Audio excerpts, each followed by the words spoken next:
बच्चे इंजीनियरिंग किए हुए, डॉक्टरी किए हुए बेरोजगार बैठे हुए हैं, लेकिन वेद विद्यालय में, चाहे वो मधुसूदन चतुर्वेद विद्यालय का छात्र हो, चाहे रेवासा पीठ का छात्र हो, यदि एक वर्ष नहीं एक महीना भी अध्ययन करके आया है तो भूखा नहीं है। आज के जमाने में वो दो चार लोगों को वृत्ति दे रहा है।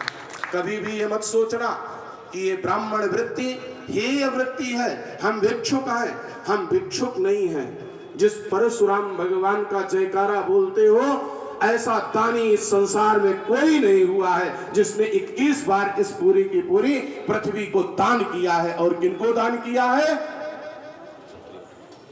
महिदेवन दीना। वो महिदेव कौन है?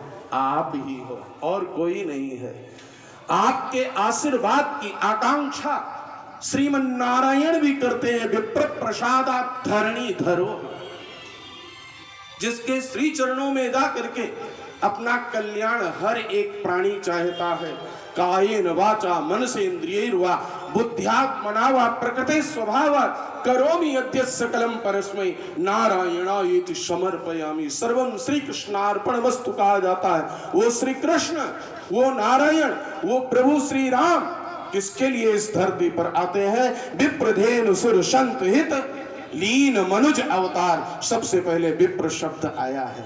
विप्र कैसे बने? जन्मना ब्राह्मणों गेया संस्कारा द्विज उच्यते विद्या याति विप्रत्वम। और ये तीनों गुण जिसके अंदर हो वो श्रोत्रिय कहलाता है। तो आप जन्मजात ब्राह्मण हैं। आपने संसार को पोषित किया। एक छोटी सी सत्यनारायण की कथा करते हो, दक्षिणा आपको बाद में मिलती है। सबसे पहले जहां पर पूजा की सामग्री खरीदने के लिए जाता है वो भक्त, वो यजमान, उसको कुछ न कुछ प्रॉफिट होता है। कपड़े की दुकान पर जाता है उसको प्रॉफिट होता है, फूल माला की दुकान पर जाता है तो उसको प्रॉफिट होता है। तो याद रखना, अपने स्वाभिमान को हमेशा जीवित रखना। ब्राह्मण किसी का के दरवाजे का भिक्षुक नहीं है, ब्राह्मण याचक नहीं है। ब्राह्मण सबको खिला करके और खाने वाला है। इसीलिए ब्राह्मण भगवान नारायण के मुख से निकला हुआ है। ब्राह्मणोस्य मुखमासीद मंत्र आप लोगों को आता है तो अपने आप को अब पहचानो। और सबसे पहले यही बार बार निवेदन करूंगा, हाथ जोड़ करके निवेदन करूंगा कि अपनी पहचान मत खो।